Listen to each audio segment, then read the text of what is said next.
Grupo Linke presenta Nordeste Podcast. Nordeste Podcast. Los mejores momentos de la radio de tu vida.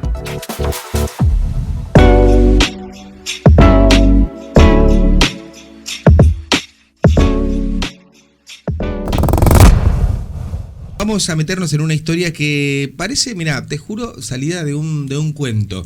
Porque cuando buscamos gente que tiene huevos o que tiene ovarios, esta es una de esas historias. Nuestro invitado tomó una decisión que le cambió la vida para siempre, dejó todo atrás y se lanzó a recorrer todo el mundo prácticamente. Hoy, después de 17 años de viaje, ya pasó, ¿saben por cuánto? Por más de 80 países en los 5 continentes, viviendo experiencias que van desde convivir, por ejemplo, casate, vos que sos sacerdote. ¿Algún científico? No, escuchá, con monjes budistas y también pasó aislado un año entero en la jungla, sobreviviendo con lo que tenía ahí a mano. Un año entero. Él creo que es abogado de profesión, pero vamos a presentarlo, está con nosotros, Franco Ezequiel Costanzo, más conocido en redes sociales como Franquito. Intergaláctico puede ser, ahí está. Franquito, buenos días, ¿cómo estás? Hola, acá Esteban, Franco. Dayana y Hugo te saludamos, buenos días. Muy buenas, ¿qué tal? Esteban, Dayana, Hugo, ¿cómo andan? Todo bien. Pero bien, qué placer tenerte, hermano. Placer para mí. ¿80 países? Sí, un poquito más de 80. Me llevó 17 años y bueno, ahora volví por el cumple 90 de mi abuela a Argentina después de tanto tiempo y ya en una semana ya sigo viaje. ¿Para dónde vas a ir? Primero me voy a México, después no sé, después Australia, después no sé. Y bueno, así, por lo general nunca sé dónde voy a estar dentro de un mes o 2 meses, nunca lo sé. Franquito, discúlpame, ¿sos abogado de profesión?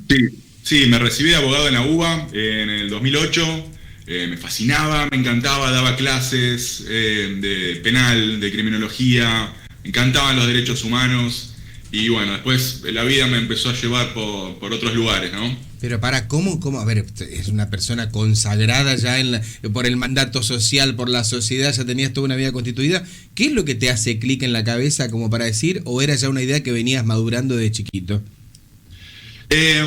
Bueno, de chiquito a mí me gustaban mucho los libros de aventura, ¿viste? Robinson Crusoe, Tom Sawyer. A los 4 años ya me comía esos libros, me encantaba.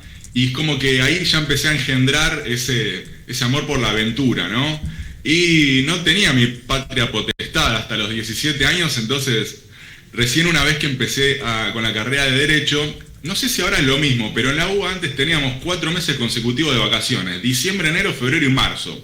Entonces aprovechaba todos los años de la carrera para irme esos 3 o 4 meses y así recorrí primero Sudamérica. Cuando me recibo digo, che, me gustaría ahora cruzar el charco, ver qué pasa en otros continentes. Así que mi idea original era irme 3 meses nomás después de recibido, pero como nunca fui muy bueno en matemáticas, esos 3 meses se convirtieron en 17 años. Bueno, y te quiero preguntar, ¿quién eras antes de tomar esta decisión y quién sos ahora?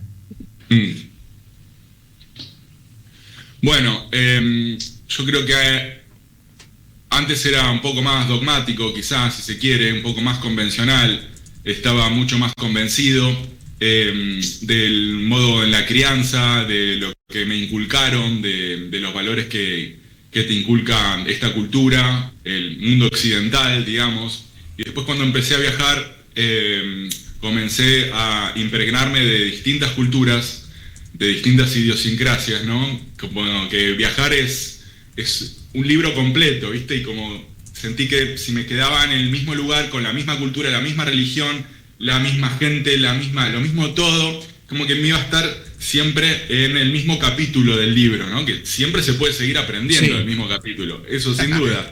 Pero quería pasar las páginas, empezar a ver otras cosas, otros puntos de vista, otros valores, otra cultura culinaria, otras religiones, otros pensamientos, otras filosofías de vida. Y bueno, y así comencé y así me fue llevando más o menos. No sé si el destino, el infinito, no sé en qué creen ustedes, pero bueno, así se fue dando mi camino. Franco, Sudamérica tiene un paisaje maravilloso y quiero que me cuentes qué fue lo más lindo, lo más llamativo, lo que más te marcó de Sudamérica. Y cuando cruzaste el charco, como recién lo decías, ¿qué fue también lo más impactante con lo que te encontraste? Bueno, primero yo prefería conocer mi país, entonces estuve en todas las provincias. Chaco no lo conozco demasiado, conozco Resistencia, me falta ir al Impenetrable, ya se dará en algún momento. Primero quise conocer a mi país porque sentía que antes de saber a dónde voy tengo que saber de dónde vengo. Y después así seguí con Sudamérica, con continente. Sudamérica es un continente impresionante, muy vasto, con mucha riqueza cultural, con una naturaleza incomparable, así que me encantó. Conocí todos los países de Sudamérica antes del 2008, ya había recorrido casi todos los países menos Surinam, Guayana Francesa y Guyanas, los tres chiquitos entre Brasil y Venezuela. Pero, no sé, por ejemplo, Venezuela me fascinó en esa época.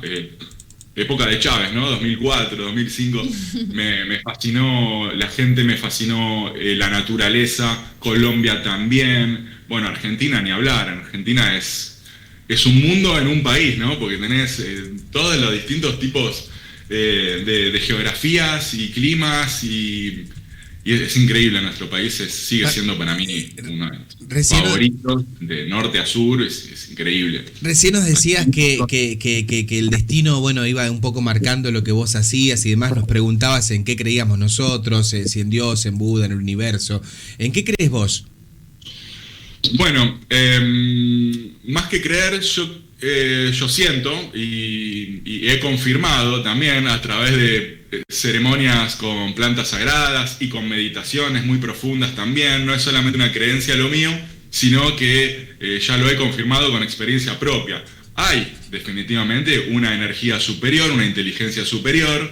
He pasado por distintas escuelas esotéricas y religiosas. He aprendido con los sufis, por ejemplo, en Asia Central, esa rama esotérica entre los shia y los sunnis del Islam. He aprendido con los zoroastras también, por los Cáucasos y Asia Central, que es una religión muy antigua, sí, inclusive más antigua que la judaica. Me he adentrado un poco en el cristianismo también, especialmente en Armenia, en Georgia, en los primeros países cristianos en la historia. Y así por distintas religiones también conviví con monjes budistas en Myanmar, en Burma. Ahí me quedé un tiempo en un templo perdido, era el único no monje. En la historia de ese templo fui la segunda persona blanca en llegar a ese monasterio, ¿no? Perdido en las colinas en Birmania. Entonces me fui aprendiendo de distintas escuelas religiosas y definitivamente hay algo en común y es una energía que está por encima nuestro, pero que está concatenada con nosotros definitivamente y con toda la vida orgánica de la Tierra. Eso te iba a preguntar, ¿a qué conclusión llegabas de tantas religiones? Porque casi te las conociste a todas. Sí, bueno, está buenísimo los libros de todas las religiones, la mayoría son muy hermosos. He pasado por varios, me encantan, es muy lindo lo que dicen. Después está la interpretación, ¿no? Las interpretaciones ahí empiezan a ser algunas un poco distorsionadas, tergiversadas, pero lo que dicen en concreto los libros religiosos a mí me llenan mucho. Pero después está, eso es lo teórico, después está lo práctico, ¿okay? ¿Cómo llevamos eso que nos enseñan las religiones, en teoría, a la práctica? Bueno, yo creo que hay algunas maneras, ¿no? En mi caso, yo intenté llevarlo viviendo en la naturaleza mucho tiempo, ya sea en la montaña, en la jungla, desierto, frente al mar. Traté de llevarlo por ese lado y también con ceremonias de plantas sagradas que me mostraban lo que se nos hace prácticamente imposible ver inmersos en una cultura impuesta que está reforzada lingüísticamente, ¿no? Porque a veces, no sé, como decía Terence McKenna, ¿no? Un chamán etnobotánico que tenía como un montón de de másters y PhDs, decía que la realidad no es como la vemos así en el día a día, Sí. Sino que es una realidad reforzada culturalmente y lingüísticamente que quizá no nos permite ver otras cosas que son quizá más reales, ¿no? Franco, quiero preguntarte cómo una persona que estudia Derecho, una ciencia tan dura, se vuelve después una persona de mundo. ¿Cómo fue ese proceso de adaptarte, de salir de la universidad, de la comodidad justamente de una sociedad que le brinda todo el confort al hombre para que se quede dentro de la casa? ¿Y cómo fue enfrentarte a eso, a la naturaleza, que creo que no hay fuerza más profunda que la de enfrentar a un hombre a la tarea de sobrevivir, ¿no? ¿Cómo fue tu pasaje? Bueno, fue muy gradual, digamos. El punto crucial creo que fue para mí, darme cuenta. El prestar atención y darme cuenta qué era mi personalidad y cuál era mi esencia. Entonces, en mi personalidad me encantaba lidiar como abogado, abogar, y esa era mi personalidad, ¿no? Me ponía el traje, la corbata, iba a caminar a tribunales, me peleaba con jueces, fiscales, y esa era mi personalidad. Pero después, en algún momento, empecé a lograr dilucidar la diferencia entre la personalidad y la esencia. Y mi esencia estaba mucho más cerca de la naturaleza, mucho más cerca quizá del panteísmo de Spinoza, ponele, o el hermetismo o el taoísmo. Esas filosofías me ayudaron mucho a darme cuenta. Una vez que ya logro ahí ver la diferencia entre mi personalidad y mi esencia, ahí ya empecé a vivir más acorde a mi esencia.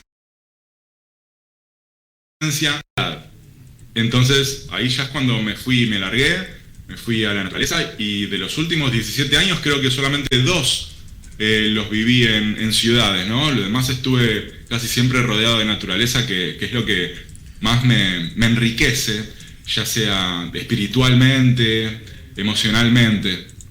Franquito, ¿cómo fue vivir un año en la selva? ¿Cómo se dio eso? Bueno, definitivamente fue un año muy intenso. No sabía que iba a estar un año entero yo ahí en la jungla, aislado de civilización, sin internet, sin electricidad, sin nada, desnudo, para mimetizarme más con el ambiente. Y bueno, al principio fue difícil porque estaba en uno de los lugares de mayor biodiversidad del planeta, en la jungla de Talamanca. Entonces habían muchos animalitos.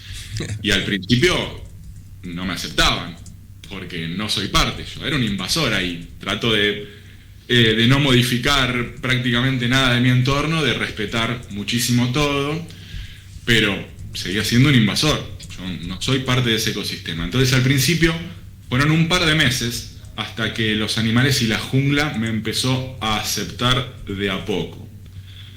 Yo no sabía que me iba a quedar un año, pero cuando llegó de una manera muy loca también. Primero conozco a alguien en una ruta, la única ruta que hay por el medio de esa jungla. Era un tipo que iba en bicicleta, nos miramos, sonreí, sonrió, y viste cuando hay una energía afín, que nos dimos cuenta, pero nosotros estamos hechos del mismo chi, del mismo prana, estamos hechos de lo mismo. Y ahí pegamos onda, me invitó a una choza que ya era entrando a la jungla. Después me habló de un tipo, de un ermitaño que vivía hace 30 años más adentro en la jungla. Me dijo, anda a buscarlo a ese, porque de ese podés aprender mucho, me dijo. Bueno, ¿viste? Ahora conseguí un machete, abrir jungla, conseguí machete, empecé a abrir, y en un momento, yo todo esto con... Pero ¿ibas solo? En Civilización me había bajado un par de apps de mapas, sí, que se pueden utilizar offline, ¿no? Para no perderme. Pero pará, Franquito, ¿ibas solo o ibas con un vaquiano? No, yo estaba solo, ahí estaba re con... loco, Franco. Ahí estaba con mi ex holandesa. Ajá. Nadie más, ella y yo, entramos, nos mandamos y de repente divisamos otra pequeña choza a lo lejos y nos acercamos despacito. De repente, detrás nuestro, detrás de los yuyos, detrás de la yunga, aparece un tipo de unos 60 años, pelo largo, canoso, barba blanca, pero con unos músculos que parecían tallados. Una bestia gigante con un machete y con un pantalón rotoso. Y dije, nos carnicea acá, no nos encuentra nadie más. Bueno, era ese tipo, era el ermitaño, que nos dice, ¿y ustedes quiénes son? De atrás de los yuyos, aparece con el machete. Nosotros, imagínate. Yo me muero. Lo intentamos explicar, bueno, por suerte, a ese tipo no le cae bien mucha gente, por suerte le caímos bien. Nos empieza a explicar, bueno, nos dejó poner nuestra carpita cerca de ahí, empezamos a aprender mucho de él. El tipo, además de un chamán que hace 30 años que vive en la jungla, que no necesita prácticamente nada de la civilización, nos enseñó mucho sobre plantas, las plantas endémicas de esa zona de la jungla. Y después de un mes más o menos, él tomó mucha confianza con nosotros y nos dijo, ¿para qué lado? ¿Para allá? Más adentro en la jungla, nos señaló más o menos, para allá. Hace muchos años se había construido una pequeña plataforma arriba del tronco de un árbol. Quizás puedan vivir allá, dice.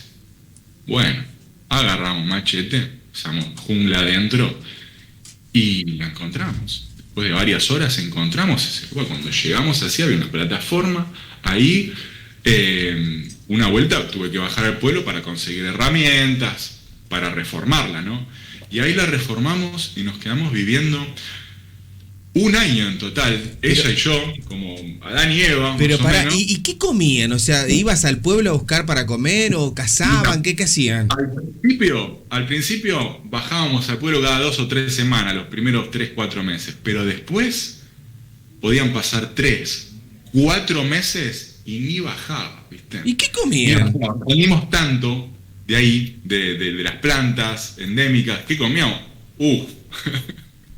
Había un montón de cosas, almendros de montaña, castañas, cacao, carambola, noni, naranjillo, limón, mandarina, mamonchino, coco, pipa, jackfruit, biribá, marañón, mandarina, guayábana, durian, no sé, moringa, papaya, ñampí, malanga, había cúrcuma, había jengibre, había espinaca, había ortiga, había chaya, yuca, no sé, había un árbol de canela, había después algunas especias, cedrón, orégano.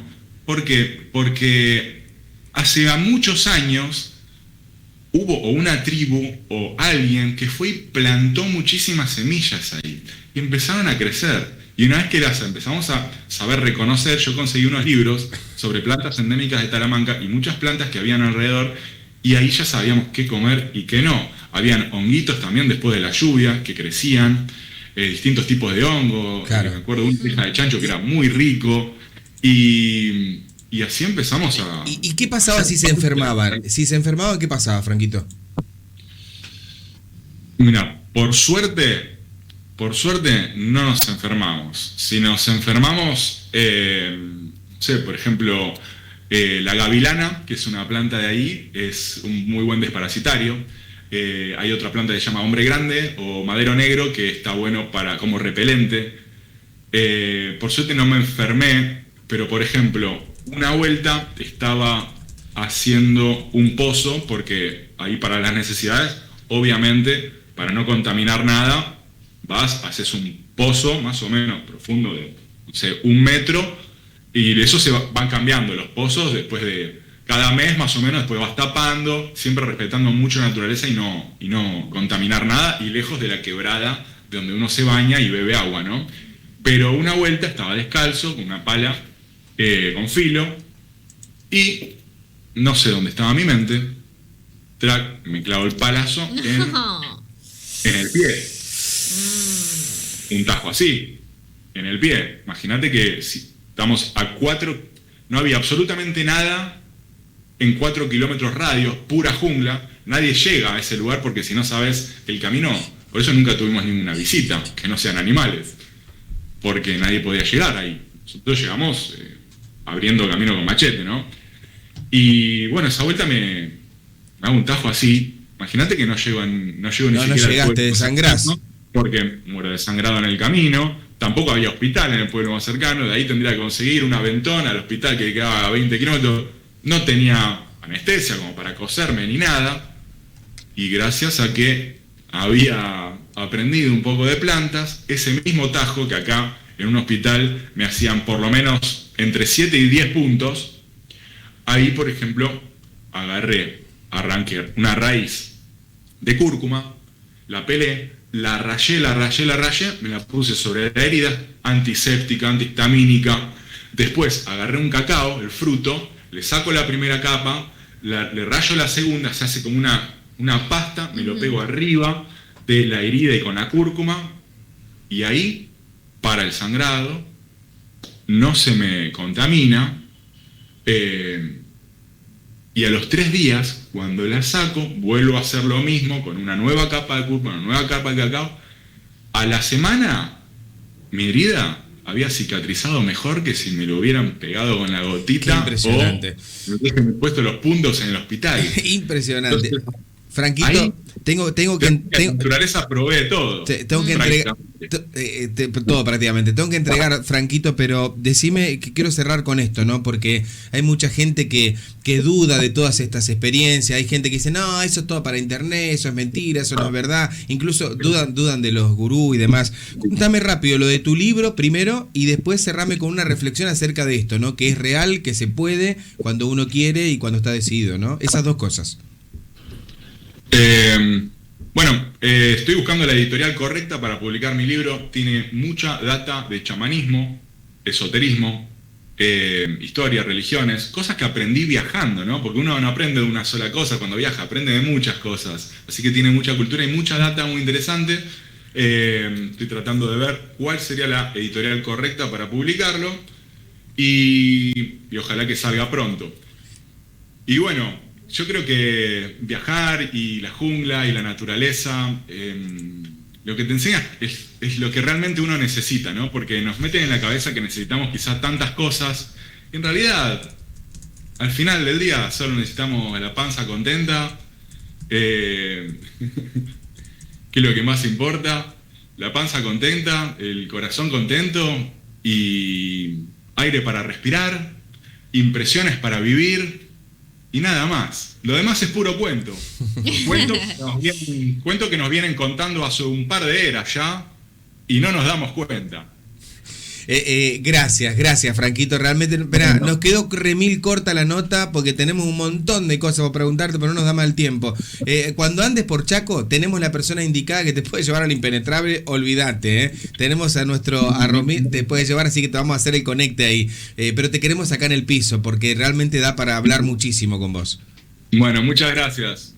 Muchas gracias. Franquito, un abrazo grande. Ahí está Franquito Ezequiel Costanzo, alguien que dejó todo para poder vivir su vida, para disfrutar más de 80 países, 83 de países, todos los continentes. Profesional. Siempre digo yo que poder viajar por el mundo te permite tener una cosmovisión del mundo mucho más amplia, ¿viste? Y no me quiero imaginar la riqueza de todas esas experiencias que cosechó, que en definitiva el hombre es eso y eso es lo que cada uno se lleva después, al final de su vida, ¿no? Las experiencias que uno atraviesa en la vida y bueno, y seguramente Franco tiene miles.